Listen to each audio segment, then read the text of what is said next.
Today, Locked On Nuggets. We're ranking the Western Conference tiers. Also, can the Denver Nuggets, do they have a chance versus the OKC Thunder? Curious to see what Ryan has to say about this. The Nuggets are also playing versus the Kings. The Nuggets, they're playing very well as of late. So are the Kings. Can the Nuggets get this win in Denver before they go on a 5-game road trip? Y'all, this is Locked On Nuggets. Swipa, Ryan, let's get into it.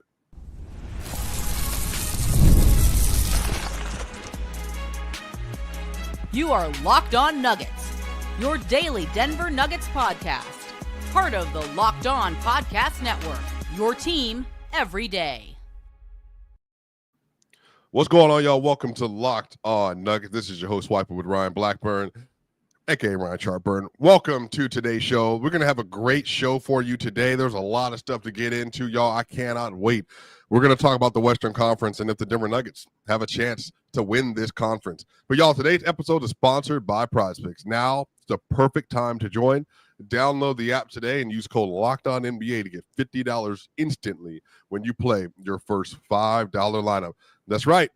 No need to win to get the bonus. It's guaranteed. Prizepicks. Run your game. All right, y'all. We're time for us to get into the show, to get into the content, what you've been waiting for. Now, to the first segment, we're going to rank the Western Conference tiers. And Ryan Blackburn, I believe that you have written something about this, and this is going to be the starter for our conversation. Yes, sir. I love watching Swipa's camera jump around, by the way. You guys, if you're just listening to the podcast version, you have to tune into the YouTube because it's so funny watching it zip around and follow him automatically. But yeah, no, I wrote in the newsletter, which hasn't quite come out today. It'll probably come out in the next hour or so. I wrote Western Conference playoff tiers for the Denver Nuggets and just where they currently sit in the pecking order for this thing. And I wanted to share some of that on the show today, get Swipa's reaction to it. And I think I may have a controversial view of the Nuggets and the Western Conference at this point.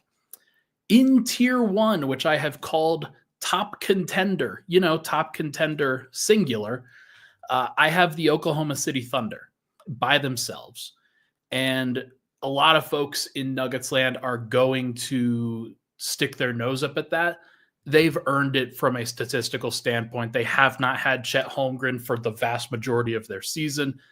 The full version of that team that includes both Chet Holmgren and Isaiah Hartenstein is undoubtedly going to be great.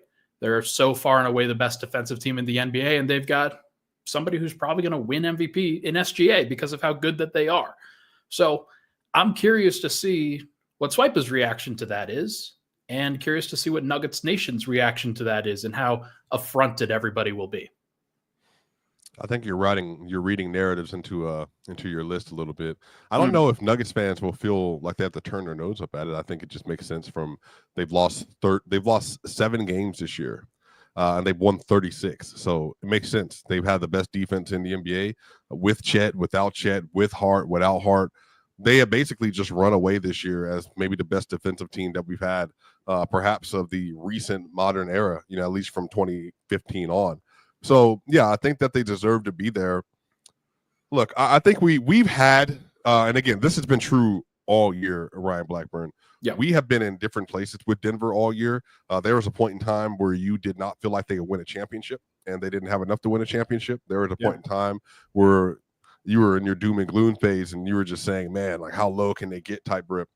I've just not been there. I feel like I've been pretty consistent. I think the Nuggets were always going to start off slow. I think when Murray being not 100%. I think Aaron Gordon obviously missing half the season.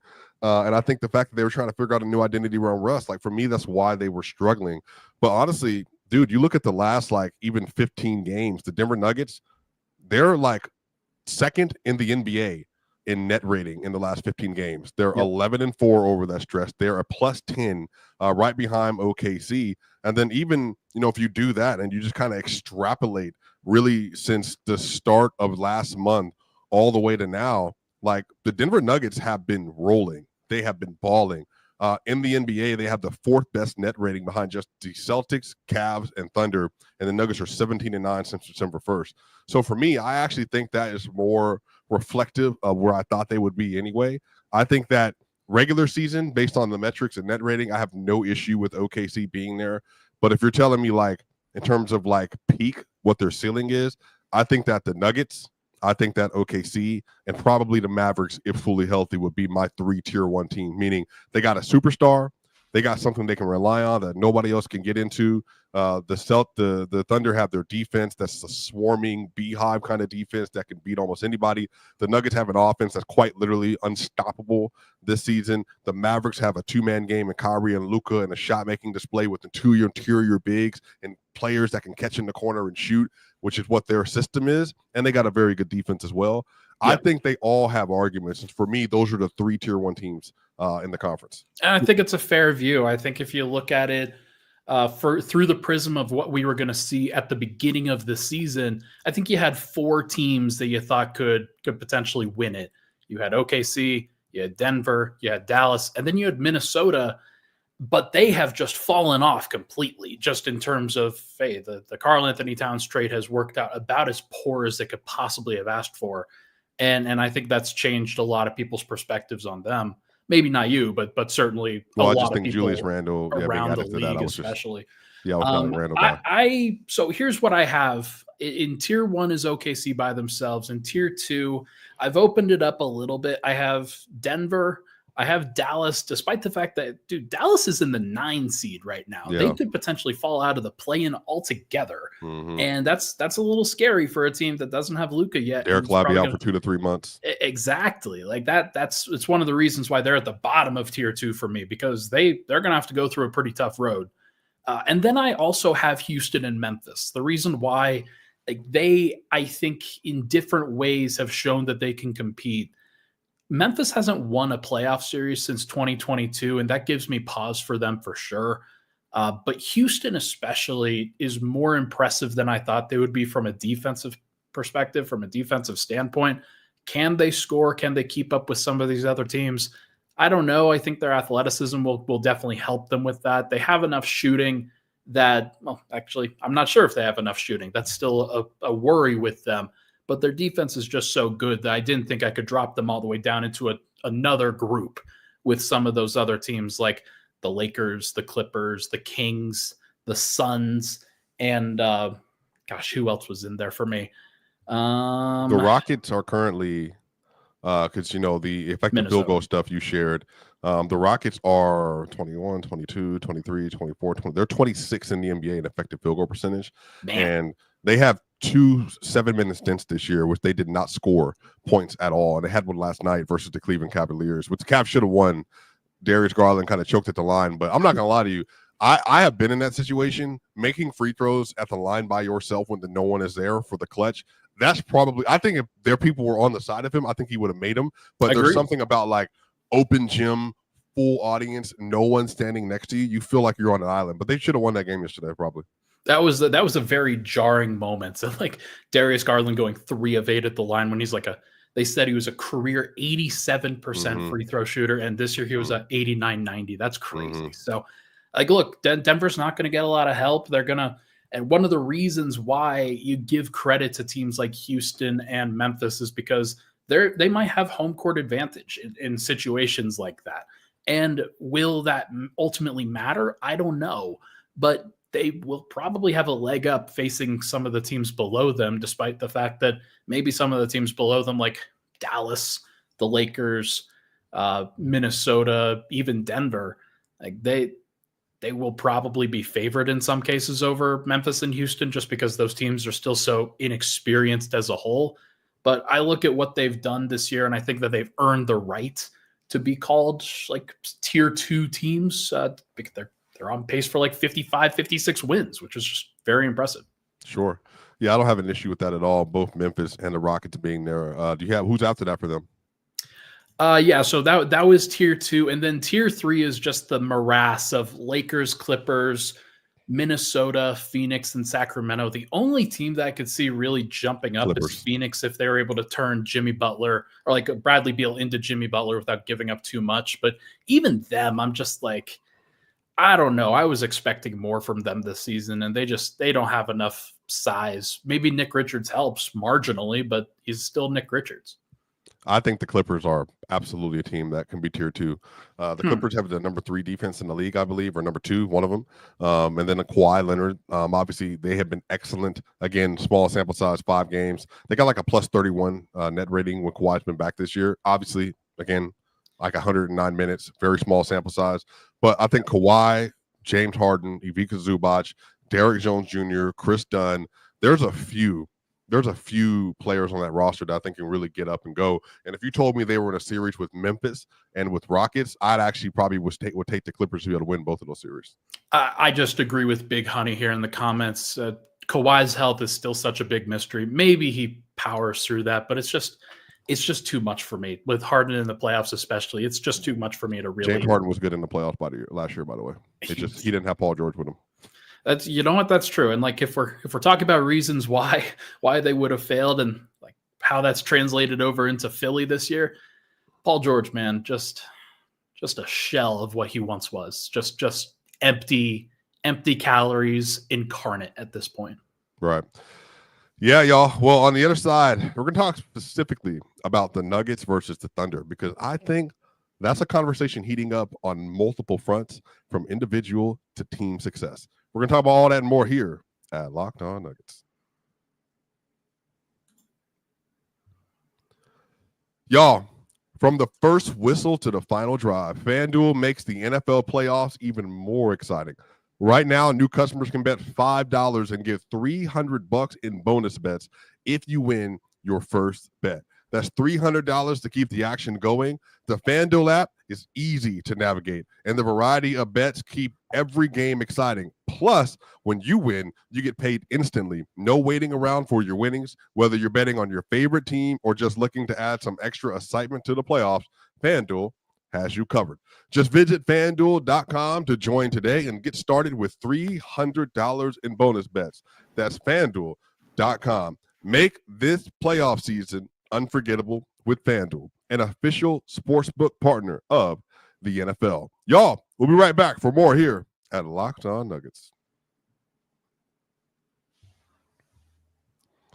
We are back here at Locked On Nuggets. This is Swipa with Ryan Blackburn today here at Locked On Nuggets. Y'all, make sure if you're listening to this on Apple iTunes or Spotify, give us a 5-star review. That way more and more people can listen to the great content being made here at Locked On Nuggets. Also, if you're on the YouTube side, make sure you like, share, and subscribe. We're on the way to 10,000 subscribers this year. Lock in, y'all. There's half of y'all that are watching this that have not subscribed. Please go ahead, take 1, 2, 3 seconds. Hit the subscribe button. Help us grow this community. All right, Ryan.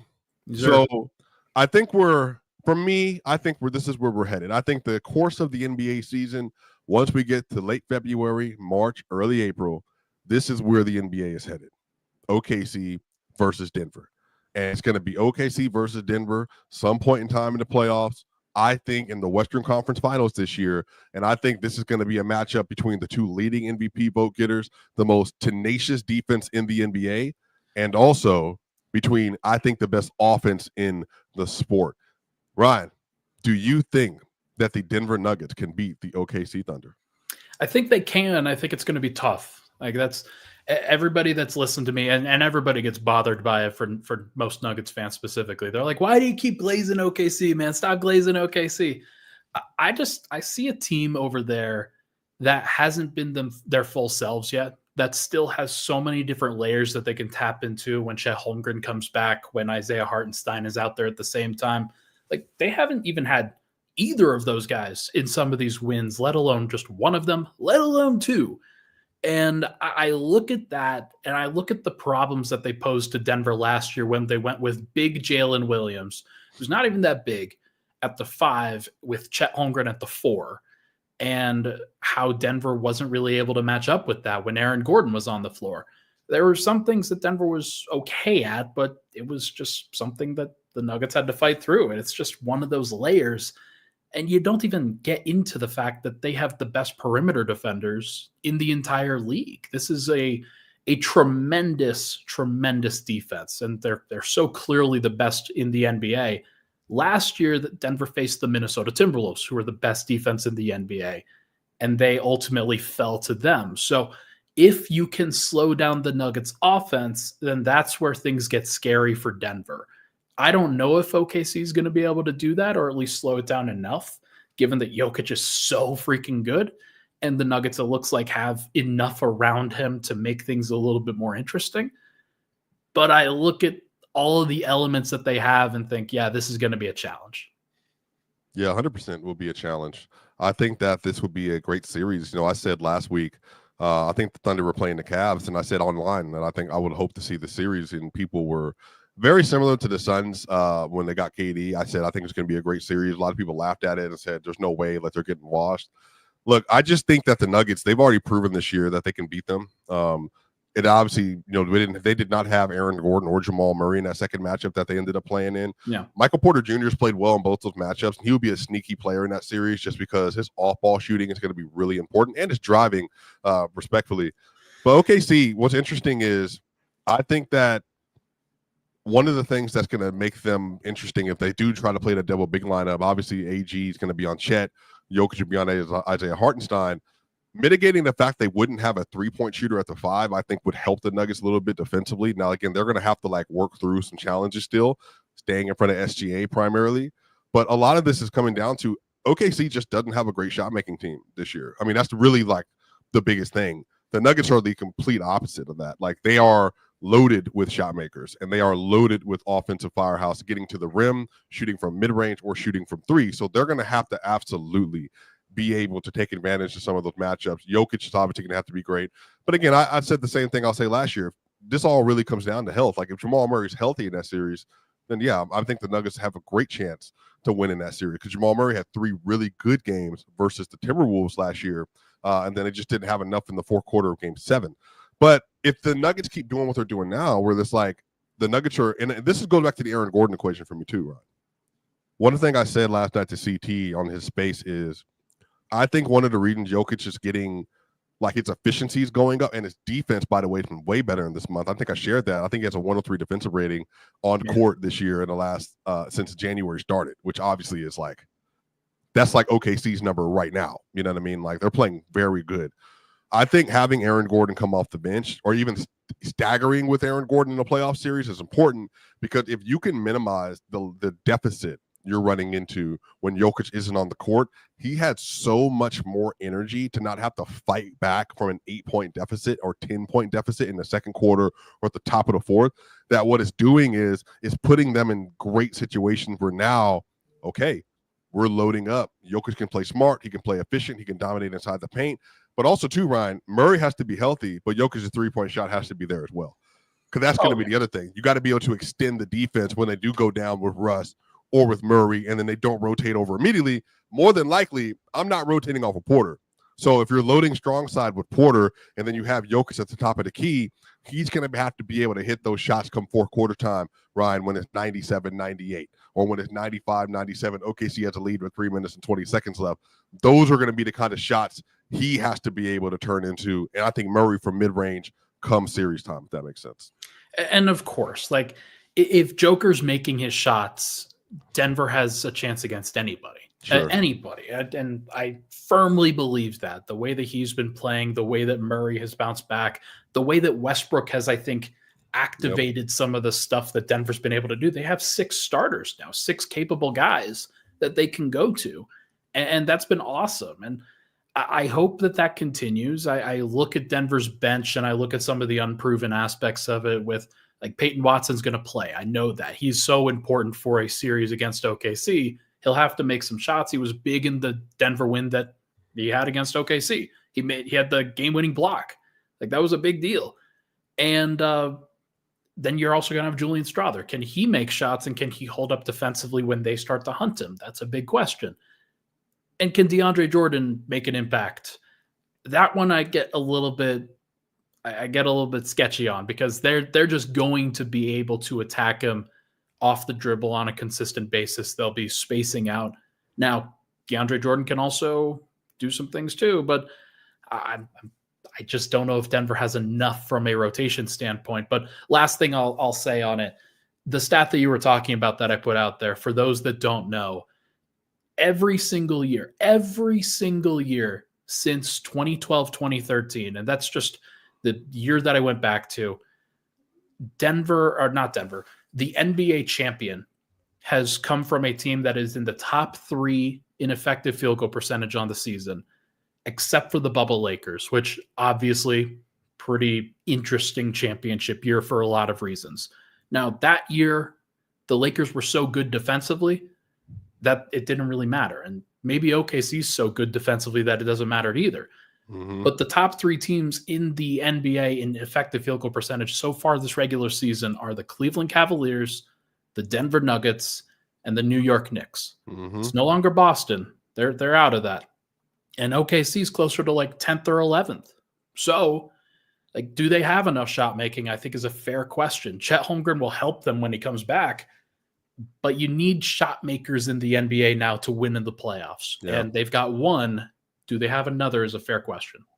Yeah, I definitely think J-Dub could get there, but also a sleepy one. Casey Wallace, Isaiah Joe, Aaron Wiggins. There's a few options, but they're just going to have to do it.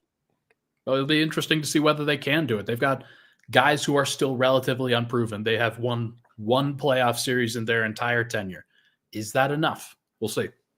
Do you think there's any other team that could beat Denver in the series? Or that you would not have Denver favored in series versus? I think I would have Denver favored against every other team. I think that Dallas can beat them. I think that, oh man, I don't think any other team can beat them. I can't believe I'm at this place where I don't think any other team can beat them. Maybe Memphis, but like I don't really believe it when I say that. Like I think that Denver has gotten to this level again that I did not expect them to get based off of where they were early on. And Ryan, why don't you credit to you? Like credit to you for staying the course. What is that, Ryan? What is that thing about you that even though we're best of friends, we talk all the time, you just don't believe me when I tell you empirically provable information? What's up with that, bro? That is my worrywart skill. That's what I do. That's what I do, man. It's I always naturally pick the worst possible outcome for myself for everything else. It's a painful thing, but I'm learning. We're combating it. We're doing what we can. Shout out. But your realism keeps us grounded. On the other side, we're going to talk about this preview versus the Kings, who are smoking hot, versus the Nuggets, who are also smoking hot. I'm not talking about Ryan Blackburn, by the way. That and more coming up on Locked On Nuggets.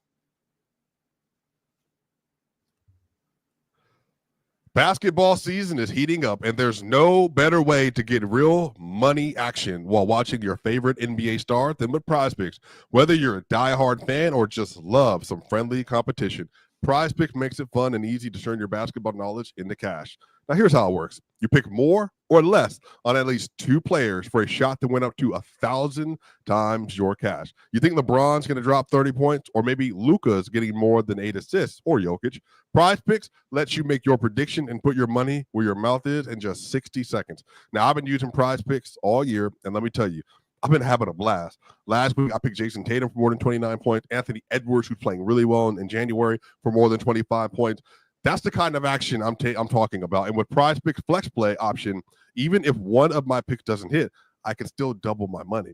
Plus, once I hit, I get my money fast. Sometimes it's quick as 15 minutes. It's honestly the best way to keep the game exciting. Now's the perfect time to join.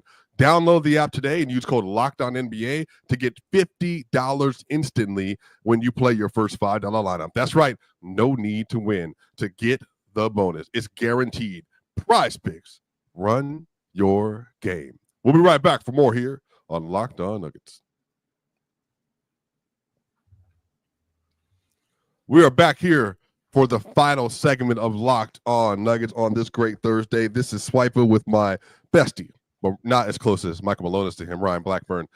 Ryan, we're talking about the Kings game versus the Denver Nuggets in Denver tonight. And just to give people some context, y'all, the last 11 games of the year. Do you know that the Sacramento Kings are 10-1? The last 11 games of the year? Man, they are killing it.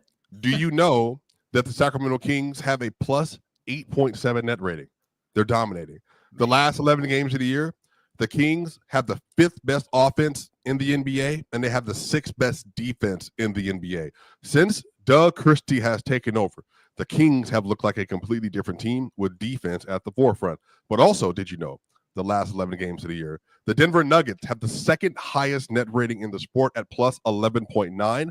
Their offensive rating is number 1 in the NBA with 121.3, and their defensive rating is 8th in the NBA at 110.2. So you have two of the best teams over the last, let's say, 3 weeks or so, 4 weeks that are playing right now. Ryan, what do you think is going to happen tonight with the Kings versus the Nuggets? You know, it's funny. I want to give a shout out really quickly to Keon Ellis, who he's a player who I think was on a 2-way contract. He was a 2nd-round pick, or he may have even gone undrafted. But on this season, he's become so essential to the Kings. And I think Kings fans, especially the deep cut Kings fans, knew how important he would be.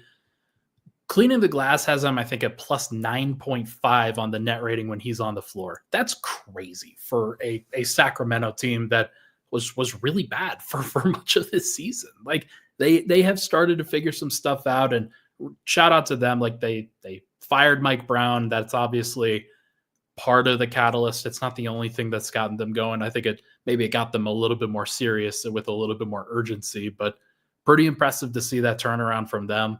I think that Denver will win. I think that Denver, given that Sacramento's on the 2nd night of back-to-back, they just had to compete pretty hard with the Warriors. Warriors, by the way, Quentin Post in clutch time. Like these guys Warriors are throwing out whatever they can at this point just to try to get Steph that 5th ring, man. It's wild. But I think that the Nuggets win. I think Sacramento's going to be a little bit gassed. I think that Denver has a better matchup for them, and Denver will probably be all right, but it's going to be interesting. It's going to be a lot of fun. These teams match up, and the games are always very competitive against each other. So speaking of Prizepicks, y'all, so what I did today when I took my lineups, Jamal Murray's line is at 20.5. Okay. I took the more. Nikola Jokic's line is 27.5. I took the more. Domantas Sabonis' line is 18.5. I took the more. Christian Brown's line is at 11.5. I took the more. You know what I'm afraid of? What? That because of the back-to-back, because the Nuggets have 4 straight games where Jokic hasn't played in the 4th quarter, and because of the fact the Nuggets are playing so well, there is a real chance that by the end of the 3rd quarter, the Nuggets are up 19 to 20 points. They put that AG lineup back in on top of the 4th quarter, and Jokic never touches the 4th. And I'm looking at it that it's going to be a 4-quarter game. But it feels like, based on where the line is for this game, that there is some suspicion that Denver might legitimately dominate this game in 3 quarters, and it might be over. So in my head, I want to say something like 117, 111. But it feels like it might be a little different than that, and there's blowout potential tonight. There is some, and that's mostly because you're kind of getting the other foot to drop, the other shoe to drop, basically with the Kings, where 10-1 in the last 11, they've earned back that credit that they have lost before. And then at some point, we know this from covering the NBA, the other shoe drops at some point, and then you kind of stabilize and get back down to earth.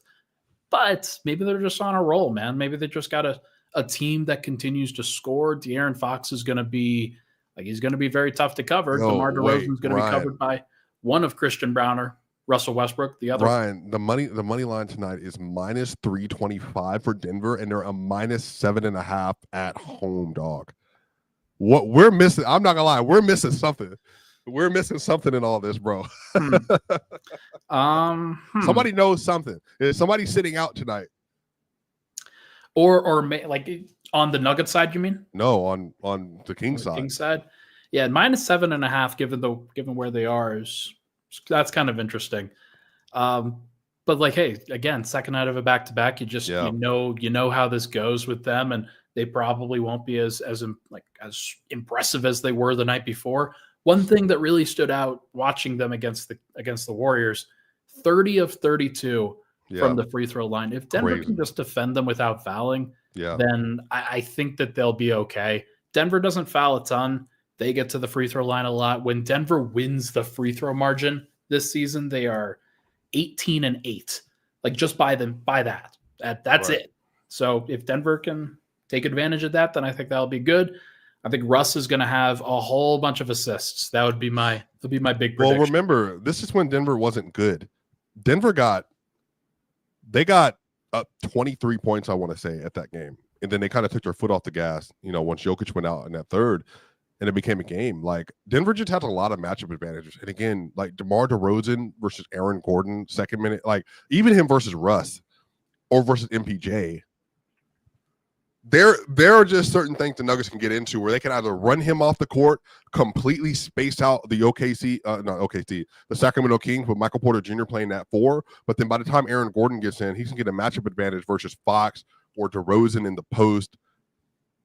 Yeah, man. And then DeAndre Jordan, that 2-man game he has with Jamal in the second unit, like, I don't know, man. I'm feeling this game's interesting. Like, I'm rethinking everything that I felt about this game, thinking it was going to be a little bit tighter. This is a potential 15-plus point win for the Nuggets tonight as well. If they've been so professional over the course of these last few weeks, they've really gone Blackburn around. Was professional. Well, hey, I didn't mean to interrupt you. I'm sorry. Y'all didn't hear that.